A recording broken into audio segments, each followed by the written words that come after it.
Hello, Melo. Can you deliver this speech that I'm about to deliver? Okay, Melo is a little bit tired now. Minister Kumbudzo Nchaweni, Minister in the Presidency. Deputy Minister Murolong and Deputy Minister Motaung. I haven't seen other colleagues from Cabinet. If they are here, I extend my greetings to you as well. DG Baleni, DG of our government, the Presidency, members of Parliament who are here present, Statistician General, Mr. Risenga Maluleke, and the Chairperson of Statistics Council South Africa, Professor David Everhart, and members of the Statistics Council, and also the staff of Stats SA, and all distinguished guests who are here present. It is indeed a great honor for me to receive the results of Census 2022 as they've been presented by Melo Guhle and the Statistician General. The Statistician General relied a great deal on Melo Guhle, proving that artificial intelligence is one of the important tools that we should all utilize to get on with our lives and our work.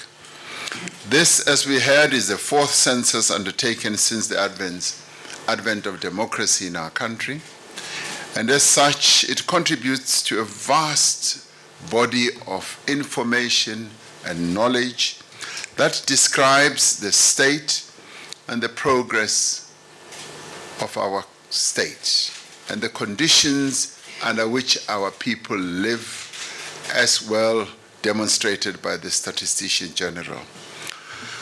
We applaud the magnitude of effort that went into compiling Census 2022.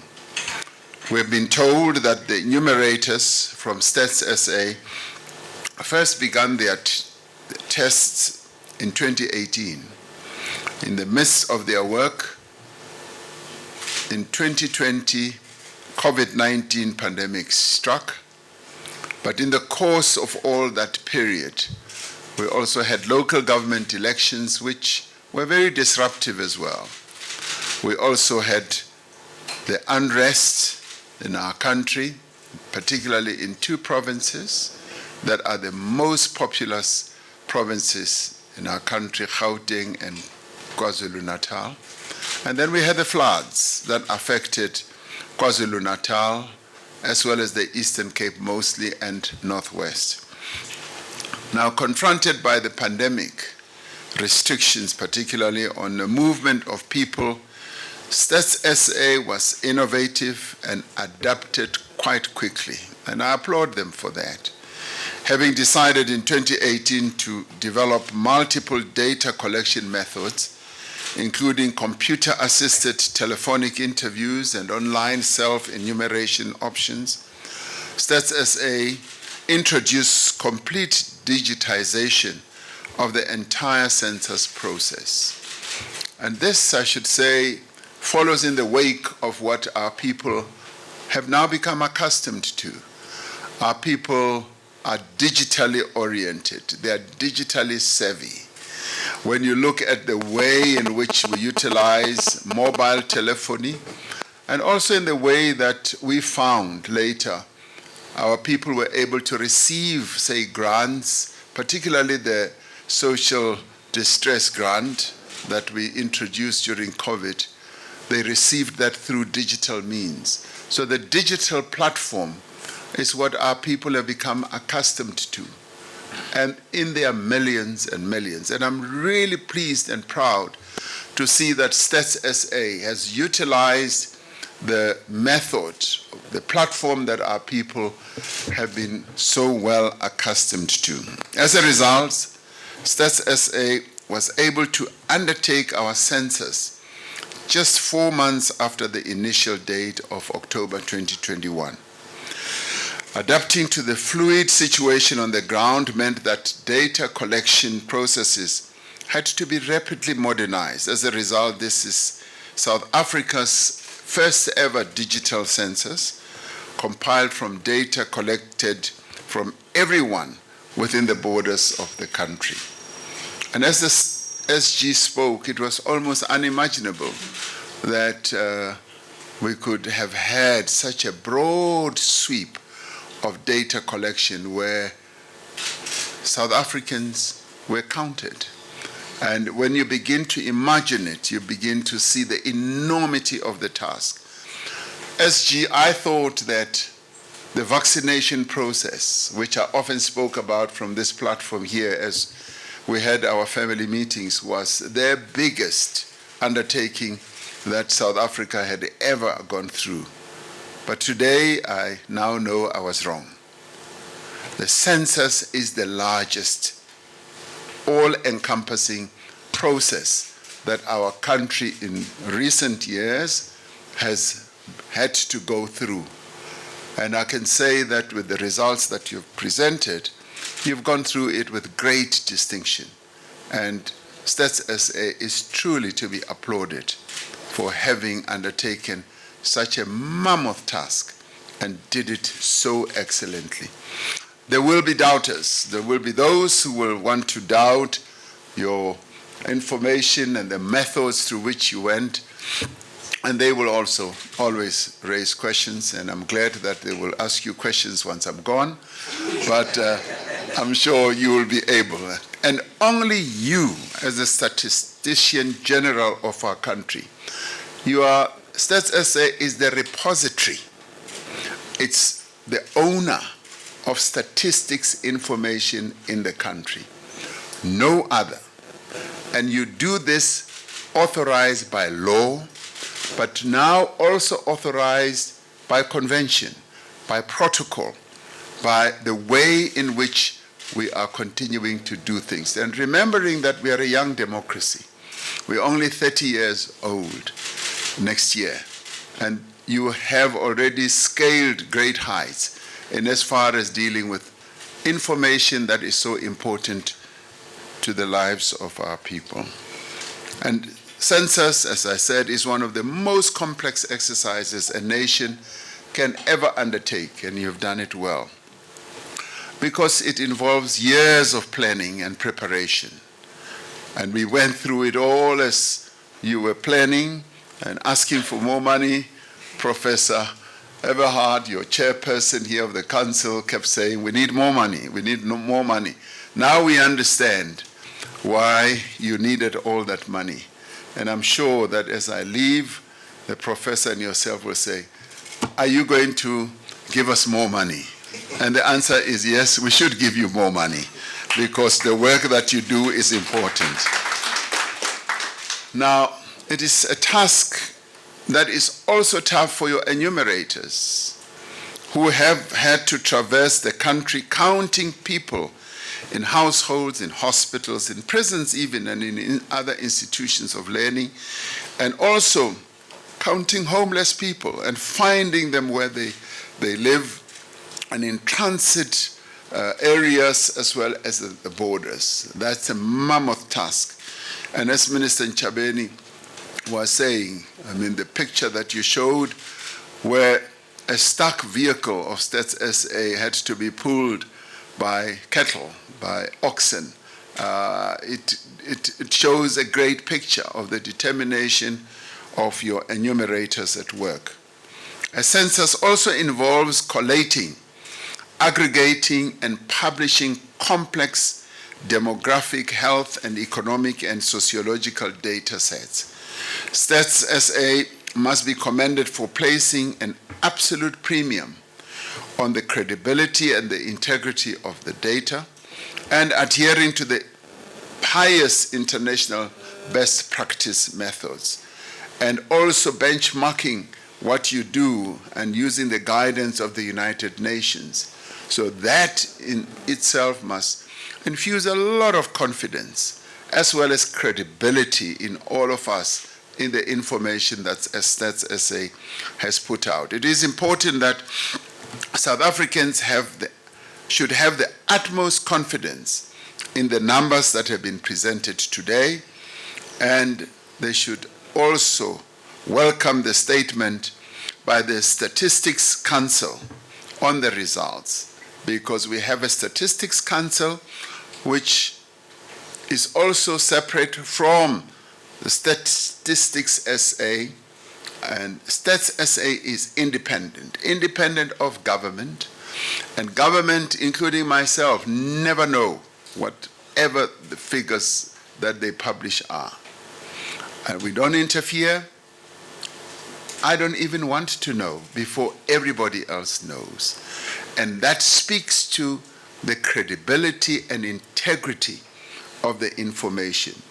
Professor Everhart was telling me earlier that he also does not know what the figures are, and he's seeing the figures just as I also saw them for the very first time. So that speaks to the credibility of Stats SA. And of course, we all have wished to see the figures in advance. I always, wish that I get to see some of the figures about GDP. I never see them. And I'm glad I don't see them, because that confirms the independence of Stats SA. The data contained in a census is one of the most crucial planning, monitoring, and evaluation tools for government, but not only for government at all levels, national, provincial, and local. But it is also important for other role players as well. It informs the planning, the budgeting, and policy-making work of government at the most fundamental level. Now, as this information has come through, it is going to help us inform how the budget should be structured and how the resources that we have as a nation should be distributed and how they should be allocated. We have long said that one of our priorities in building a capable, ethical, developmental state is to ensure that policy making is evidence-driven. Policy making that is not informed by accurate data can result in inefficiency in the allocation of resources, underestimation with regard to the needs of our citizens, poorly planned programs, and poor financial allocation and management. Now, unless we are able to see the bigger picture, we are unable to focus and to look through the looking glass and see what the future looks like. Now, Census 2022 gives us the information we need to implement the government's program of action in a targeted, evidence-based manner. We are encouraged by the progress in the report represented by the Statistician General. We note, for example, that the number of people who are older than 20 years, as he was demonstrating there, with no education has significantly decreased. And this is one of the most important measures about the education proficiency of a country. For a country to develop and to charge ahead, you need a cohort, a large cohort of educated, and may I add, well-educated people. Now, this has now shown us that we have made tremendous progress, because it shows the number of people who now have grade 12 are more than that we had in 1996. In fact, they have doubled. And this is the real revolution, the real key change in our country, particularly as we remember what apartheid did to our country, to a central and a key life-determining aspect, which is education. When we remember that in 1996, we had so many people who had education at grade 12, we've doubled that number. That is a phenomenal achievement that we all as South Africans should be proud of. It is significant also that a large proportion of our children are now in early childhood development centers. We still have work to do, and you will recall that we moved early childhood development process or education from social development into basic education. Now that in itself was an inspired decision. Now we can see that we are focusing on early childhood development and bringing in more and more children into early childhood development, because that determines the future of the children of South Africa, who are in the end going to be the key people who run our country. Now, the presentation that we saw shows that people's housing circumstances have improved, with almost 90% of South Africans now staying in formal housing. Formal housing. And we also saw on the presentation that less and less people in South Africa are living in informal, or if you like it, real old traditional housing. That is diminishing. It's coming down in leaps and bounds. And if you go around the country, you'll see that those who used to live in old roof thatch houses, those houses have been transformed. They're coming down more and more. And the informal, the people who live in informal settlements, those numbers are coming down. Now that is a clear demonstration of development, a clear demonstration of showing that we are charging ahead as a nation, that we are modernizing a number of life-determining aspects of the general well-being of our population. Now, despite the present challenges of load shedding, which we are urgently trying to address, we should be encouraged by the almost universal access to electricity supply. The results that have been presented here today underscore the urgency with which we must work towards meeting the aspiration of the National Development Plan and the United Nations Sustainable Development Goals. Just to see that many of our people now have access to electricity, almost 95%. And they have access to water. And we now have a challenge. We now need to increase the number of people who have piped water right into their homes. It is now clear that it is attainable. It is no longer a dream that many of our people had in 1994, where some never thought that they would ever have piped water. We now have reached 82% access to water, an important aspect of the life of our people. So all this shows a great deal of progress, and Census 2022 bears evidence to that, because it has told us where we are making progress, but it has also laid bare the challenges that remain. So as I look at these figures, I don't look at them with a glass-tainted sort of glasses. I look at them to reveal where we need to make progress. And that is the area that we are going to lay more emphasis on. Because what Stats SA has shown us is that we can do it. It can be done. We can give our people a better life. And we now need to complete the task and go out and reach out to those who don't have. Because in the end, as I said in one of the State of the Nation, we want to leave no one behind.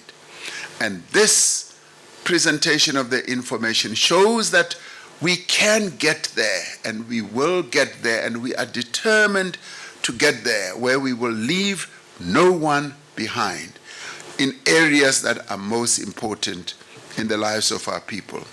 So this Census 2022 is going to be an invaluable tool for me and for those that I serve the nation with in government, because it is going to help us to look at how we can make further progress in meeting the challenges that beset our people.